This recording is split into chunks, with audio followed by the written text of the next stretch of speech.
ప్రతినిధి విశాల్ అందిస్తారు. ఉన్నత విద్యాసంస్థల్లో అధిక ఫీజులను అరికట్టాలని బీజేవైఎం నాయకులు డిమాండ్ చేస్తూ ఈరోజు ఫీ రెగ్యులేటర్ కమిటీలో కంప్లైంట్ చేసేందుకు కూడా పెద్ద ఎత్తున భారీగా తరలి వచ్చారు.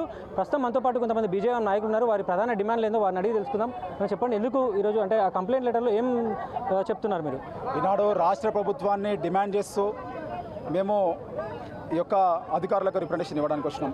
కార్పొరేట్ విద్యాసంస్థలలో విద్యార్థుల యొక్క తల్లిదండ్రుల ఆశయాలను ఆసరగా చేసుకొని అధిక ఫీజులు ప్రతి అకాడమిక్ ఇయర్లో ఫీజులు పెంచుతూ పోతున్నారు. డొనేషన్ల రూపంలో నల్లధనాలను జమ చేసుకుంటున్నారు. ఈనాడు అధికారులు దీని పట్ల ఎందుకు స్పందించడం లేదు? ప్రభుత్వం ఎందుకు స్పందించడం లేదు? ఎందుకు వీటితో మీకున్నటువంటి సత్సంబాలు ఏమున్నాయి? విద్యార్థుల జీవితాలను మీరు ఆగం చేస్తూ విద్యార్థుల తల్లిదండ్రుల జీవితాలతో ఆడుకుంటూ ఈనాడు మళ్ళీ విద్యార్థులకు పెద్దపీట వేస్తున్నట్టు మీరు పెద్ద పెద్ద మాటలు అసెంబ్లీలో మాట్లాడుతూ ఈనాడు నిలువుగా మోసం చేస్తున్నారు ఈనాడు తెలంగాణ రాష్ట్ర విద్యార్థులను అని చెప్పి ఈ సందర్భంగా మేము డిమాండ్ చేస్తున్నాం. మార్చిలో ఫీజులను ఖరారు చేసిన ప్రభుత్వము అంటే ఇన్ని నెలల తర్వాత ఈరోజు ఇంత ఆలస్యంగా ఎందుకు ప్రొటెస్ట్ చేస్తున్నట్టు మీరు? ఈనాడు రాష్ట్ర ప్రభుత్వం ప్రతి విషయంలో చేసే సమయంలో ఏం చేస్తుందంటే నాయకులను కావచ్చు, పార్టీలను కావచ్చు, విద్యార్థులను కావచ్చు, విద్యార్థుల యొక్క తల్లిదండ్రులను కావచ్చు మాయ మాటలతో ప్రలోభాలు పెడుతుంది. ప్రలోభాలు పెట్టి అసలు అందరికీ కూడా ఆశలు పుట్టే విధంగా అందరూ విద్యార్థులందరూ కూడా ఏదో ఈ ప్రభుత్వం మాకు మేలు చేయబోతుంది, ఈ యొక్క అధికారులు మాకు మేలు చేయబోతున్నారు, ఈ యొక్క ముఖ్యమంత్రి మేలు చేయబోతున్నారు అని చెప్పి చాలామంది ఎదురు చూసిరు. నాటి నుంచి నేటి వరకు కూడా ప్రభుత్వం ఏర్పడిన తర్వాత నుంచి కూడా ఈ రోజు వరకు విద్యార్థుల పట్ల స్పష్టమైనటువంటి హామీ ఇవ్వలే, స్పష్టమైనటువంటి దొంగ హామీలు ఇచ్చారు.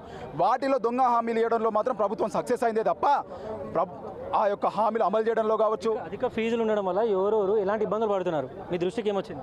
ఈనాడు విద్యార్థులు అధిక ఫీజులు కట్టలేక కార్పొరేట్ విద్యాసంస్థల వేధింపులకు గురై విద్యార్థులు ఆత్మహత్యలు చేసుకుంటున్నారు, తల్లిదండ్రులు ఆత్మహత్యలు చేసుకుంటున్నారు.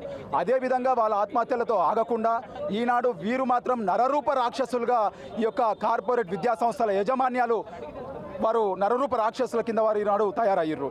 రాష్ట్ర ప్రభుత్వం చర్యలు తీసుకోవడం ఎందుకు లేదు? మీ కింది స్థాయి అధికారులు నివేదిక ఇవ్వడం లేదా? అధికారులు నివేదిక ఇవ్వలేకపోతే, మీ యొక్క మంత్రులు సరైన నివేదిక ఇవ్వలేకపోతే మీరు ఈ యొక్క ప్రభుత్వాన్ని రద్దు చేయండి ఇమ్మీడియట్గా. కేవలం 33 కాలేజీలో మాత్రమే ₹1,00,000 పైన ఫీజు ఉంది. అంటే సిబిఐటి, వాసవి లాంటిలానే 120 కాలేజీలలో ₹1,00,000 లోపలనే ఫీజు ఉందని ప్రభుత్వం చెప్తుంది కదా.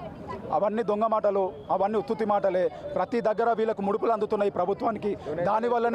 దానివల్లనే ఈనాడు ఈ పరిస్థితి ఏర్పడ్డది. ఈ యొక్క లోపాయికారి ఒప్పందాల వల్లనే ఈనాడు విద్యార్థుల జీవితాలతో ఆడుకుంటున్నది. ప్రతి చోట ₹1,00,000 కాదుగా 10 లక్షలు, 20 లక్షలు దాటిపోయిన డొనేషన్లు.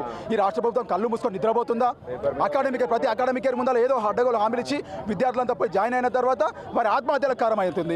ఈనాడు భవిష్యత్తు కలిగినటువంటి విద్యార్థుల జీవితాలతో ఆడుకుంటుంది ఈ యొక్క రాష్ట్ర ప్రభుత్వం. ఈనాడు దీని పట్ల స్పష్టమైనటువంటి హామీ ఇవ్వాలి, స్పష్టమైనటువంటి విషయాలు అమలు చేయాలి విద్యార్థుల కోసం. లేకపోతే బిడ్డ, గతంలో తెలంగాణ ఉద్యమం తెలంగాణ గడ్డపై ఏ విధంగా జరిగిందో త్వరలో నీ సెక్రటరేట్ గోడలు కావచ్చు, నీ ఫామ్ హౌస్ కావచ్చు, నీ యొక్క ఇల్లు కావచ్చు బద్దలు కొట్టి ముఖ్యమంత్రిని బయటకు గుంజుకొచ్చి విద్యార్థులకు న్యాయం చేయగలిగేదాకా కూడా పోరాడతామని సందర్భంగా తెలియజేస్తాను. ఫీజు డొనేషన్లు అంటున్నారు, అంటే ఏ కాలేజీలో డొనేషన్లు తీసుకుంటే మీ దృష్టికి ఏమైనా వచ్చిందా? ఎన్ని లక్షల వరకు తీసుకుంటున్నారు డొనేషన్లు?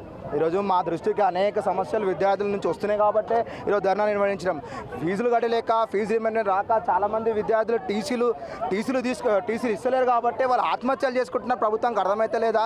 మరి ప్రభుత్వం ముద్ద నిద్రపోతుందని ప్రభుత్వానికి తెలియాలి. వినతి పత్రాలు ఇచ్చినంత మాత్రాన ప్రభుత్వం నుంచి స్పందన వస్తుంది అనుకుంటున్నాను. మేము వినతి పత్రాలు ఇచ్చుకుంటూ ప్రజాస్వామ్యబద్ధంగా వీధి పోరాటాలు కూడా చేస్తున్నాం కాబట్టి ప్రభుత్వం ఎంతో కొంత చలనం వస్తుంది. ఇలా భారతీయ జనతా పార్టీ కానీ, భారతీయ జనతా యువమోర్చా కానీ అనేక ధర్నా నిరసనలు ప్రజల తరఫున ప్రజల ఆకాంక్షగుణంగా చేస్తారు కాబట్టి ప్రభుత్వం కదిలే కోసం కానీ ఇంకా వేరే మార్గాలు మీరు రైతు భరోసా మేము చేసినాం కాబట్టి రైతులకి న్యాయం జరుగుతుంది. ఇలా విద్యార్థులు కూడా మేము చేస్తున్నాం. మాతో పాటు మా ప్రజాప్రతినిధులు, మా భారతీయ జనతా పార్టీ ప్రజాప్రతినిధులు కూడా ఈ ఫీజు మీద విద్యార్థుల కోసం, యువకుల కోసం, నిరుద్యోగుల కోసం ఒక ప్రత్యేక ప్రణాళికతో యుద్ధం నిరసన తెలపాలని చెప్పి ఒక ప్రణాళికాబద్ధంగా పోతున్నారు. మా ప్రజాప్రతినిధులు రోడ్ ఎక్క పరిస్థితి వచ్చింది. ఆ అవకాశం ప్రభుత్వం కల్పిస్తుంది. ఈరోజు టీసీలు రాకనే చాలామంది విద్యార్థులు ఆత్మహత్య చేసుకుంటారు. డొనేషన్ అన్అఫీషియల్గా డొనేషన్ లక్షలు దండుకుంటున్న పరిస్థితి. పైనకేమో పేపర్ మీద ₹1,00,000 లోపల, ₹1,50,000 అంటారు కానీ అన్అఫీషియల్గా చాలా జరుగుతుంది. ఈ కుట్రను మేము బయట పెడతాం యువమోర్చా తరఫున డిమాండ్. రైట్, ప్రభుత్వం అధికారికంగా ఫీజులను ఖరారు చేసినప్పటికీ 10 లక్షలు, 20 లక్షల పైగా డొనేషన్లు తీసుకొని పేద మధ్యతరగతి తల్లిదండ్రులను, అదేవిధంగా విద్యార్థులను ప్రైవేటు, కార్పొరేట్ కాలేజీలు ఇబ్బందులు పెడుతున్నాయని, వెంటనే ఈ అధిక ఫీజులకు ప్రభుత్వం చెక్ పెట్టాలి, అరికట్టాలని కూడా బీజేవైఎం నాయకులు డిమాండ్ చేస్తున్నారు. కెమెరామెన్ విజయ్తో విశాల్, స్వతంత్ర టీవీ.